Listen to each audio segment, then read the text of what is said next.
there'd be times where I was drinking 3 or 4 bottles of red wine a night, and then there'd be times where I'd go out on a Saturday and I'd still continue to drink, and then till to Monday morning, early hours Monday morning, then going to training. My behaviour always when I was drinking was just off the charts. I've punched a mirror after being out, and my bone is literally popping out. I've punched the mirror, it's just slipped my hand, and I've just gone to bed, and I woke up in the morning with blood everywhere. And because the mindset that I was at, I was thinking, oh, I wasn't expecting to wake up today. So that's the mindset I was in. I was not in a good place. I was thinking I wanted to die. I had those thoughts daily. I was thinking about quitting football. I was having dark times.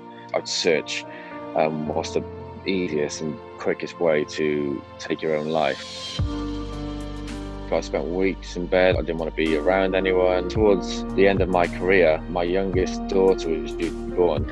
I think that was my turning point. I knew I had to stop drinking. I needed to do something about it. So I checked into rehab. I wanted to make sure that I was getting better, obviously for me first, and then to make sure that I was there for my children.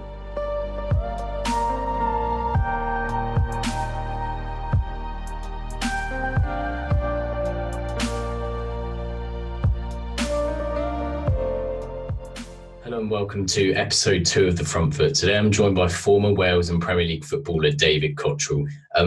David, you've got a really interesting story. I think a lot of people outside of football don't really think that footballers can go through issues with mental health because they're sort of in the dream job, they're being paid a lot of money, but that's really not the case, is it? And you're a glowing example that footballers do go through the same ups and downs as everyone else.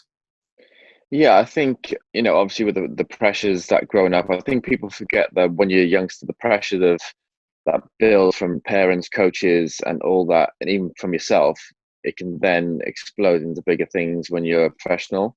I think, as I mentioned, the pressures from a young age, then from playing at a professional level, of trying to search. Well, for me, the thing that I didn't cope, I was always searching for perfection.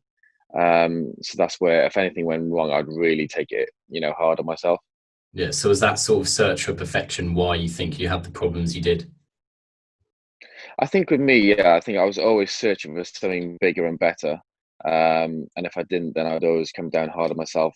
And it was the same situation as well with, my drinking as well. I was always searching for more and more and more, and hence why, I'm on recovery for alcoholism.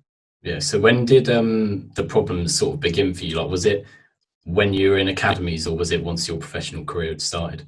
Yeah, I think when I was a youngster, when I was 13, 14, I'd self-harm, and, if things, again, were not perfect, I didn't have a great training session, or even if I was practicing on my own, I'd, smash my studs against my shins and try and to be perfect, I suppose. And, if I made mistakes at a young age as well, my dad would be really hard on me in terms of let me know if I had a bad game and if I wasn't practicing enough. And I didn't really feel that I had like a childhood when I was growing up, because I was training a lot at Bristol City. I was traveling from Cardiff at the time, and I was literally, you'd finish school, I'd have to run home and then just jump in the car and then go straight there. And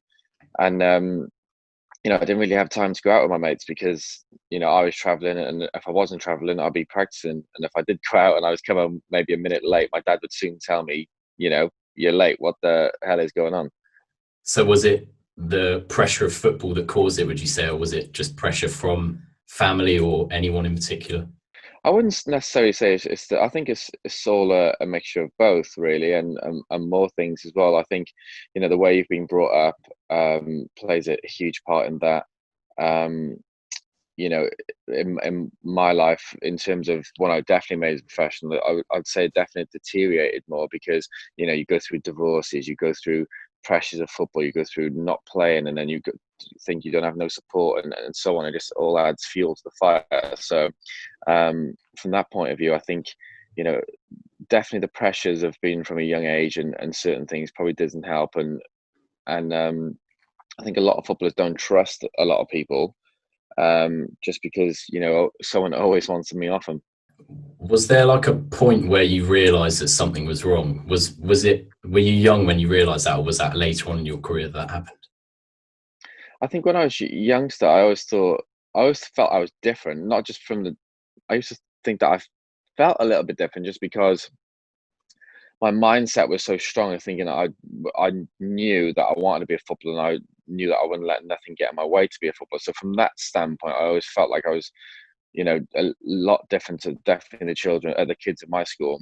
And then obviously that search for perfection, I didn't really, I didn't feel like, I knew that I was a little bit different, but I didn't know anything about mental health. I wasn't educated about it. So no one, definitely in my time, we didn't get taught that in school. So I wouldn't know any different what it was. I'd be thinking, oh, well, I want to be better. I had a shit training session. Now I want to do this and do that. And it's just kind of like, what can I do to be better? I didn't really get myself too down. There would be times, obviously, I'd cry. I'd even cry after like a training session. I was just like so obsessed with being the best and again, comes down to perfection. So do you think there needs to be more done sort of when you were younger about mental health? Because I remember when I was at school, there was nothing at all. How old are you? I'm 20 now. Exactly. So you went to school 4 years ago, and there still Yeah. was no support. So I think, yeah, and I'm 32 now. So again, there's still nothing getting done. I think there's more awareness surrounding it, and we are getting a little bit better. But I still feel that there's more needs to be done in terms of in school to do with mental health, to do with racism, to do with actually real life things, rather than maybe looking too much at history that is not going to help you when you leave school. Yeah, exactly. And do you receive much support in football from like the PFA and anyone else? To be quite honest, the PFA did help a little bit with my foundation um, in terms of a little bit of setup, but I know there's good people in the PFA, and I've expressed my feelings on this before, where I think that a big change needs to happen for younger people to come in with fresher ideas. I've never asked for support personally from myself at the PFA because, as I've reiterated before, is that I never felt comfortable talking to the PFA just because I didn't feel comfortable with maybe if it got back. I know it's very private, but I always thought, oh yeah, the managers are always in with the PFA, and I didn't want to expose myself of being maybe vulnerable. So then I wouldn't play on the Saturday. So that's why I never spoke to the PFA or any managers or coaches in the football clubs. Yeah, and so was there not any help from managers or anyone else? Like, did teammates know what was going on, or was it just something I only think you knew? I think a lot of teammates, looking back, and since I've retired, I've had a lot of messages off people who've then spoken about the way they felt, but we never used to have a conversation about how we felt when we were playing. We'd always say, oh, well, it's a bit, yeah, it's like maybe draining in the moment, or mentally draining, or like a roller coaster ride, ups and downs. And we never have a conversation about it. Only since I've retired, I've spoken to a lot of teammates about it. And looking back, I think we could have had more conversations about it, because we all go through the same things in the change room. We just maybe they felt the same as me, not comfortable by speaking about it, just in case that they might not get a new contract or they don't play on a Saturday. And from the coaches and managers' point, is that I only had a coach and a manager when I retired. They didn't message me to say, oh, congratulations on your retirement, blah, blah, blah. It was more of kind of like when I spoke about my alcoholism and went into rehab, they then said, oh, we knew you had a drinking problem. And they're probably the only manager and coach who kind of allowed me to drink and get away with it a little bit more. Whereas the others would be like, okay, you're a problem. You love drinking. Let's get him out. Or always get him out of the building, really, to be someone else's problem. No one actually asked me if I needed help or anything to support me ever in my footballing career. And you mentioned the drinking problem. How often were you drinking? Was it like a day-to-day thing, or was it after games? Or Well, it would change. You know, there'd be times where I was drinking 3 or 4 bottles of red wine a night, and then there'd be times where I wouldn't drink as much, but then I'd go out on a Saturday and I'd still continue to drink, and then till to Monday morning, early hours Monday morning, then go into training. So it would change. It was just my behaviour always when I was drinking was just off the chart. Really, I was always. The thing is that with alcoholics and alcoholism, is that people always think, oh right, it's someone who gets up from dusk till dawn and drinks non-stop. Alcoholism is an illness where you basically, how you react and how you behave when you're drinking. Was there any times when you behaved really sort of erratically or did anything that you regret doing? Oh yeah, loads of things. I don't really look back and think, oh right, I regret that part. I always look back and think, well, that's a lesson not to be an idiot in the future. So I think, I just try and use that to learn from my past, but not define my future. That's why I always go by. Which I understand, unfortunately, when you do make a lot of mistakes, you can't repair things, and people will never forgive you for that, which is fine. I won't be a prisoner to my past. Basically, I'll just continue on my journey to try and be the best I can be now. But there are loads of instances where stupid stuff. I remember this one time where I went to my friend's 30th birthday party, I think it was, and I punched a mirror after being out from, again, nothing serious, and my bone is literally popping out. I punched the mirror, it just slipped my hand. And I've just gone to bed, and I woke up in the morning with blood everywhere. And because the mindset that I was at, I was thinking, oh, I wasn't expecting to wake up today. So that's the mindset I was in. I was not in a good place. I was thinking I wanted to die. I had those thoughts daily.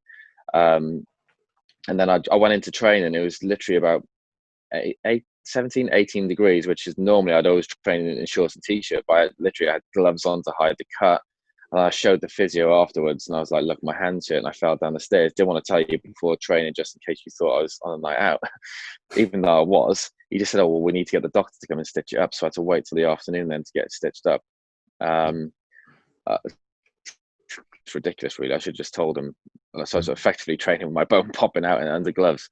And yeah, I saw this when I was sort of researching this. I saw a story where you, I think it was you sort of stabbed yourself with a knife in the kitchen, and your wife found you.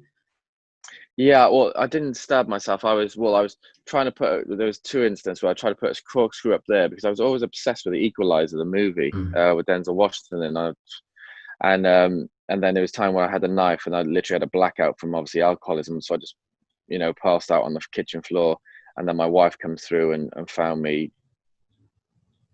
She was always, she'd be crying. I just thought, oh, what have I done last night? I couldn't really remember until she told me I couldn't remember anything. Was that the sort of point where you realized you needed to get help? I didn't get help straight away after that. No, I literally carried on. That's the mad thing about, mental health, is that I literally had a knife to me. I blacked out, and then I went to training the next day when I woke up, and I go into training. My teammates were like, "Oh, morning, Cots, how are you?" And they'd be like, "Oh, I'm good. How are you?" And just carry on, put a mask on, and just crack on, and no one would know any different. Teammates wouldn't be looking at me thinking, "Oh, well, you just had a knife to you," and blah blah blah. So it's just crazy how people can just, sort of things, but deep down they really hurt. And I think that's why people really, really need to talk, because no one can tell exactly what's going on inside. So yeah, it's just crazy, really.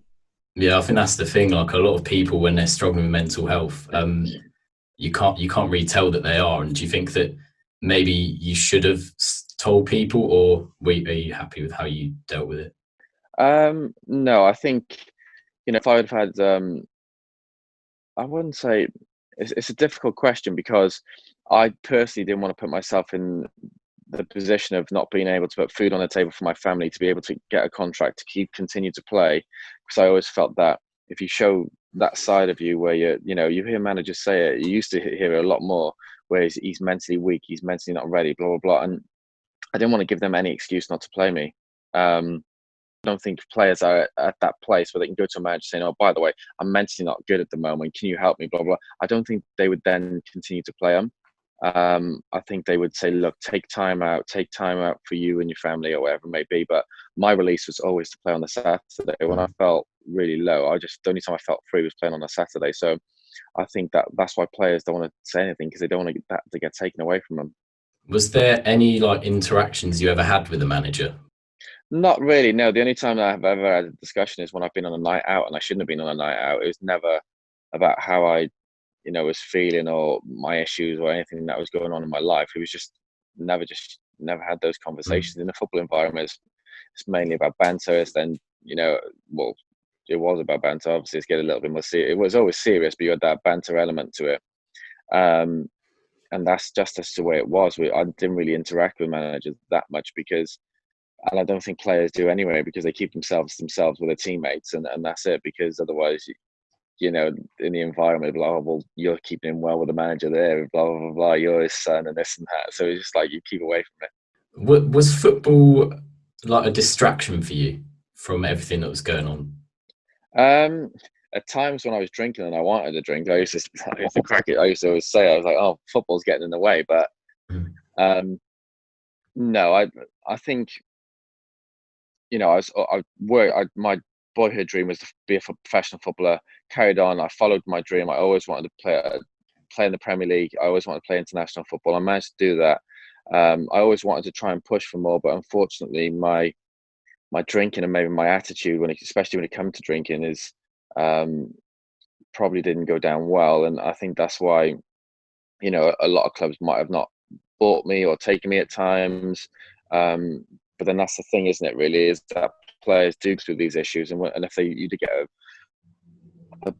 something bad said about you, saying, "Oh, he loves a night out." There's going to be a reason why players are going out. There's going to be a reason why he's mentally the way he is. It's just about showing that right support around him and making sure you're there for him, rather than just saying, "Do you know what? You go out the door. Let's sell him. Let's get rid of him to be someone else's problem." I think that's what needs to be better in football: the actual support of a player's needs, more mentally, rather than how he's going to perform on the pitch. Is always based about how you can perform on the pitch, which is obviously very important. Of course it is, but they are humans as well, not just a piece of meat.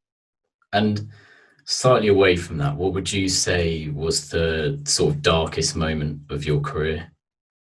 Probably the darkest. Well, probably had two. I think one when I was when I left Swansea in my early 20s, and I was going. I knew I didn't want to be with my wife at the time. That was going through a breakup shortly after that. I was thinking about quitting football. I was thinking about, I was having dark times in my own mind. And then probably later on in my 20s is when I really, I'd search what's the easiest and quickest way to take your own life, or things like that. That was becoming a little bit of an obsession for me. And then, I tried to take my own life on 3 or 4 occasions in my later 20s. So I say that they were probably my darkest times. And how did you get through that period? It was really difficult. It was very difficult. I spent weeks in bed. I didn't want to be around anyone. And then probably towards the end of my career, my youngest daughter was due to be born, and even though I had two beautiful kids anyway before, it was kind of like I was so selfish in my thought process of just focusing, right, everyone would be better off without me. I think that was my turning point. I knew I had to stop drinking, and I need to do something about it. So I checked into rehab, and I took that first step of getting help that way. And I knew it was my time to get better, really. So I wanted to make sure that I was getting better, obviously for me first, and then to make sure that I was there for my children more than anything else. So that was my kind of driving force with my children. Yeah, I think I'm right in saying that you went to Sporting Chance Clinic, didn't you? Yeah. Yeah. Last time I spoke to Drew Broughton, and he also went there, he said a lot of the help was sort of being by yourself and sort of with your own thoughts. Was that the same thing for you? Yeah, I think, you spend, well, I was only in there with two other people. There was supposed to be four of us all together, but one guy, didn't come. And there was three of us in there. So you would spend time on your own, because you have different allocated times to see the therapist, to see the counselors, to do different things. And you are alone with your own thoughts. And it does, you have to show a lot of mental resilience to get through it. Yeah, and you've used your experiences to start your own foundation. What exactly do you do with that, and how's that gone so far? Yeah, it was going really well before, obviously, COVID-19, a lot like everything else. But with the foundation, our strongest point, our main point, is that we provide mental health anonymous meetings, which is basically, so for example, the way we structure it is that someone will share their story of what they've been going through. So it could be depression, anxiety, bipolar, whatever it might be. So they'll share their story for 15, 20 minutes. Then we open up the room for people to talk about how they've been feeling lately and what they've been going through. So it's kind of, we just get together, have a coffee, have a chat about how you're feeling. So we just create that kind of family support system around you, because they've never, people come, they always say, we've never had that before. I didn't think that anyone else was suffering with depression. I thought it was only me who felt this way. So I think you can relate to a lot of people. So it's very powerful to have that. So we have the Mental Health Anonymous meetings. We have PT sessions where we create a healthy body, healthy mind, which is, all of those things are free. And so that's what we try and give back to the local community, really, which we want to try and expand and put more meetings on elsewhere, which we were looking to do before, obviously, the pandemic happened. But now we just, obviously, we still have support for people to come and speak to us. So we try and provide that, which is really good. But separate from that, I've got a business with Ellen McChrystal, which is called the Crystal Matrix, which is online mental health self-care, which is designed by Ella, who's a psychotherapist, as I mentioned. And we have kids courses on there. So again, going back to educating children really early to show that they have a support system around them, to make sure that they have somewhere to go, so they don't feel alone. And at the moment, those courses are free, but they're going to be going up, getting priced next week. So it'd be a good time for, obviously, people to get them. And then the courses they're so cheap, honestly. It's £24, and it just gets you back on track. So you go on there, we talk about your trauma, your depression, anxiety. It gives you, obviously, a score where you are with things, and then you have 7 hypnotherapy sessions where you can obviously have one a day. And also it goes on about the inner child with obviously with yourself. And it has my favorite part is the goal setting. So just because you're in a dark place doesn't mean you can't get out of it. There's always a way out of it, I believe. So if you obviously get the right support and you want it for yourself, you definitely can get yourself out, I think. So I think that's why, we had that, and that's why we've, shown that support. So we've not got too long left, so I'll just ask a couple more questions. Yeah. Obviously, you were part of the Wales squad for Euro 2016. What was that like for you? It was actually on TV the other week, and it was the first time I watched it back, and it just, for me personally, it was, on looking back, it was amazing. It was really like happy times, and with a group of guys that, I love being part of the squad. We all grew up together from like the under 21s, and then, if not in the first team, very young. And we all wanted the same things. We all wanted everyone to do well. The management staff, and from the kit man to the manager to people in the background who saw all our passports, our flights, etc., etc. We were all just very, very close.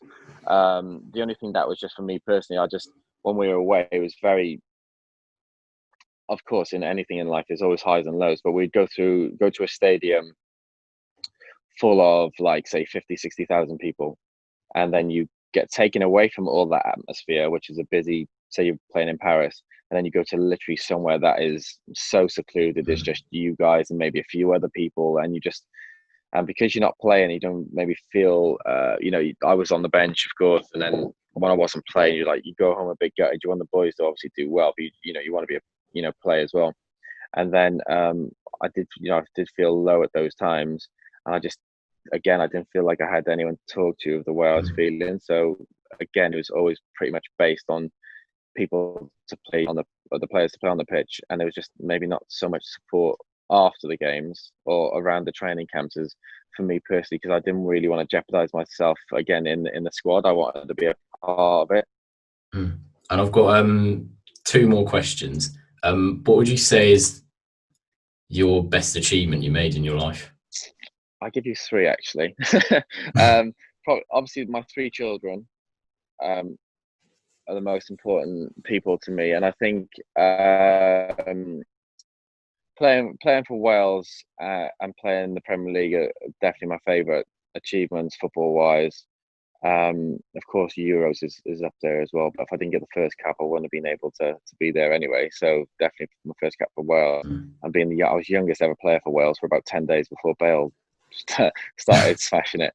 So and then I think stopping drinking and talking about my mental health is definitely up there, because I seeked help, and it was like a weight off my shoulders. So one final thing, what's your main ambition for the future? My main ambition is to keep doing what I'm doing, provide is to try and provide and have something in place to help as many people as possible to do with mental health, and get the courses out there, as much as possible, and keep creating things like that so people have somewhere to go, because I feel that a lot of people don't feel like they have that network around them, or feel that they can't go anywhere to ask for help, and so that keep continue to do. Yeah, that's brilliant. It's great that you're helping people a lot after retiring. Thank you very much for joining me. No worries. Thanks for having me. Cheers. Thank you. I hope I've not bored you too much. Oh, no, it was great. It was great. No worries.